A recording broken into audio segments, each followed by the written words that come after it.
En el nombre del Padre, del Hijo y del Espíritu Santo. Amén.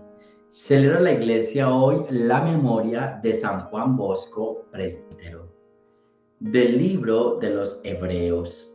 Hermanos, rodeados como estamos por la multitud de antepasados nuestros que dieron prueba de su fe, dejemos todo lo que nos estorba, librémonos del pecado que nos ata para correr con perseverancia la carrera que tenemos por delante. Fija la mirada en Jesús, autor y consumador de nuestra fe. Él, en vista del gozo que se le proponía, aceptó la cruz sin temer su ignominia y por eso está sentado a la derecha del trono de Dios. Meditemos pues en el ejemplo de aquel que quiso sufrir tanta oposición de parte de los pecadores y no se cansen ni pierdan el ánimo porque todavía no ha llegado ustedes a derramar su sangre en la lucha contra el pecado. Palabra de Dios. Bien, aquí hay varias frases que me gustan, que podemos meditar. Dejemos todo lo que nos estorba.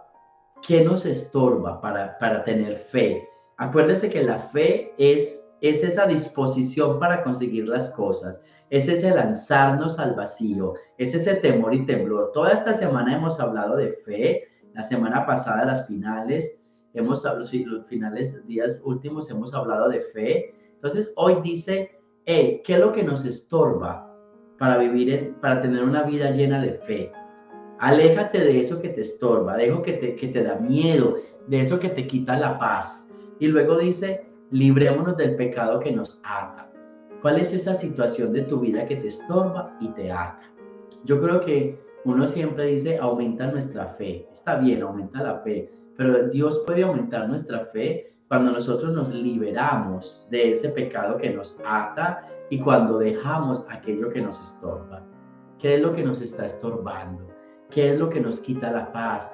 ¿Qué es lo que no nos hace vivir una vida más tranquila? Liberémonos. Yo creo que hoy es un día bien especial para que hagas un examen de conciencia y digas, bueno, yo creo que esto me ata, esta situación, esta persona, esta adicción me ata, me esclaviza, me roba la paz.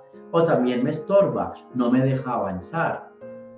Uno tiene personas en la vida que no lo dejan avanzar, que le estorban y son como piedra de tropiezo para uno continuar. Entonces, liberémonos de todo eso para correr con perseverancia la carrera que tenemos por delante.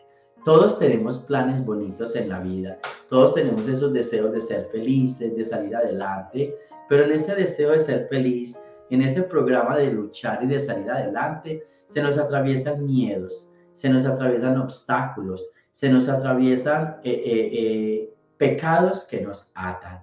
Así que en esta primera lectura es dejemos todo eso. Luego viene y dice, meditemos, ¿sí? Todo lo que se nos opone, ¿sí? A que nosotros alcancemos como esta felicidad. ¿Listo? Meditemos, pues a veces tenemos que decir, wow, esta persona me hace daño, esta situación no me conviene. Meditar significa como tomar conciencia, como buscar la luz. Yo los invito a eso este día de hoy. Meditemos, acerquémonos a la luz, hagamos conciencia de estas personas, de estas situaciones, de todo lo que sea que nos ata o que nos estorba y no nos deja vivir esta vida de disposición, esta vida de crecimiento. ¿Listo? Y sin temer a la ignominia, ¿listo? Sin temer al sufrimiento, salgámonos de la zona de confort. Es una de las palabras que a veces nos hablan de que no podemos luchar, no podemos progresar, porque estamos imbuidos en una zona de confort. Una zona de confort que nos hace daño.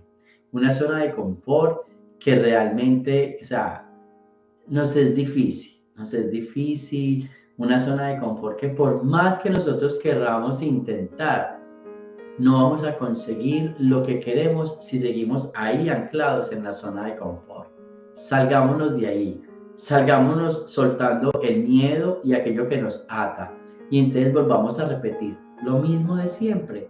Tengamos fe para salir de la zona de confort y arriesgarnos a un mundo, a una situación nueva, diferente, desconocida, pero que seguramente nos va a traer muchísima paz y muchísimo bienestar para todos. Del Santo Evangelio según San Marcos. En aquel tiempo, cuando Jesús regresó en la barca al otro lado del lago, se quedó en la orilla y ahí se le reunió mucha gente. Entonces se acercó uno de los jefes de la sinagoga llamado Jairo. Al ver a Jesús se echó a sus pies y le suplicaba con insistencia: mi hija está agonizando. Ven a imponerle las manos para que se cure y viva. Jesús se fue con él y mucha gente lo seguía y lo apretujaba. Entre la gente había una mujer que padecía flujos de sangre desde hacía 12 años. Había sufrido mucho en manos de los médicos y había gastado en esto toda su fortuna, pero en vez de mejorar, había empeorado. Oyó hablar de Jesús, vino y se le acercó por detrás entre la gente y le tocó el manto, pensando que con solo tocarle el vestido se curaría. Inmediatamente se le secó la fuente de su hemorragia y sintió en su cuerpo que estaba curada. Jesús notó al instante que una fuerza curativa había salido de él. Se volvió hacia la gente y le preguntó: ¿quién ha tocado mi manto? Sus discípulos le contestaron: ¿estás viendo cómo te empuja la gente y todavía preguntas quién me ha tocado? Pero él seguía mirando alrededor para descubrir qué había sido. Entonces se acercó la mujer asustada y temblorosa. Al comprender lo que había pasado, se postró a sus pies y le confesó la verdad. Jesús la tranquilizó diciendo: hija, tu fe te ha curado. Vete en paz y queda sana de tu enfermedad. Todavía estaba hablando Jesús cuando unos criados llegaron de casa del jefe de la sinagoga para decirle a este: ya se murió tu hija, ¿para qué sigues molestando al maestro? Jesús alcanzó a oír lo que hablaban y le dijo al jefe de la sinagoga: no temas, basta que tengas fe. No permitió que lo acompañaran más que Pedro, Santiago y Juan, el hermano de Santiago. Al llegar a la casa del jefe de la sinagoga, vio Jesús el alboroto de la gente y oyó los llantos y los alaridos que daban. Entró y les dijo: ¿qué significa tanto llanto y alboroto? La niña no está muerta, está dormida. Y se reían de él. Entonces Jesús echó fuera a la gente y con los padres de la niña y sus acompañantes entró donde estaba la niña, la tomó de la mano y le dijo: Talitá cum, que significa: óyeme niña, levántate. La niña, que tenía 12 años, se levantó inmediatamente y se puso a caminar. Todos se quedaron asombrados. Jesús les ordenó severamente que no lo dijeran a nadie y les mandó que le dieran de comer a la niña. Palabra del Señor. Bien, una vez más nos encontramos con esta actitud de Jesús, con un milagro tan grande como el de resucitar a esta niña y del que no se lo diga a nadie. Porque es que a Jesús no le interesa que nosotros salgamos divulgando sus milagros. A Jesús lo que le interesa es que nosotros vayamos predicando con nuestra propia vida el gran amor de Dios. Y por eso este es el tema de la fe. La fe es la predicación con nuestra propia vida de las maravillas de Dios. No es la profesión con nuestra lengua, no es el profesar con nuestra lengua que Dios está vivo y que creemos en Él. La fe es profesar con nuestra propia vida, que es lo que le interesa a Jesús. Una mujer, 12 años botando sangre, toda una vida botando. Una niña muerta a los 12 años, apenas empezando a vivir. Y el gran milagro de Jesús: le devuelve la vida a esta niña y le para la hemorragia a esta mujer. Las dos buscando vida. Jesús da vida. Y con nuestra propia vida, Él quiere que conquistemos a los demás. No es acerca del milagro, es con nuestra propia vida. Nos devuelve la vida para que con nuestra vida, con este cambio de vida, podamos predicarle al mundo que Jesús está vivo. Y es lo que yo les he dicho por estos días. No se trata de predicar con palabras el milagro que Dios ha hecho. Se trata de testificar con nuestra propia vida que Dios ha hecho en mí maravillas, que Dios ha hecho en mí obras grandes, el que todo lo puede. Santo es su nombre, dice la Virgen María en el Magnífica. Entonces, se fija, hoy el Evangelio nos está diciendo, eso es fe. Fe es anunciar con nuestra propia vida los grandes milagros de Dios. No es con la lengua, con nuestra propia vida.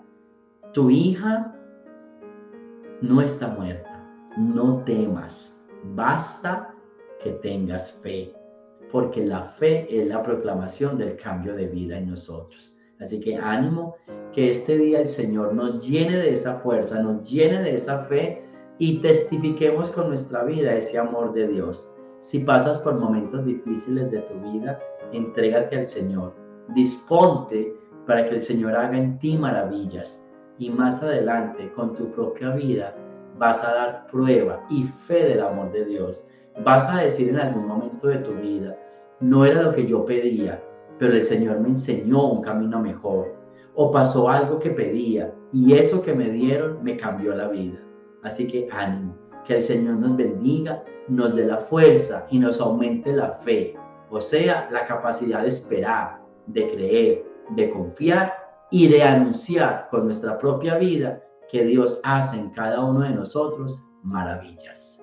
Gloria al Padre, al Hijo y al Espíritu Santo, como era en el principio, ahora y siempre, por los siglos de los siglos. Amén. El Señor esté con ustedes y la bendición de Dios Todopoderoso, Padre, Hijo y Espíritu Santo, descienda sobre ustedes y me los acompañe siempre. Jesús, María y José.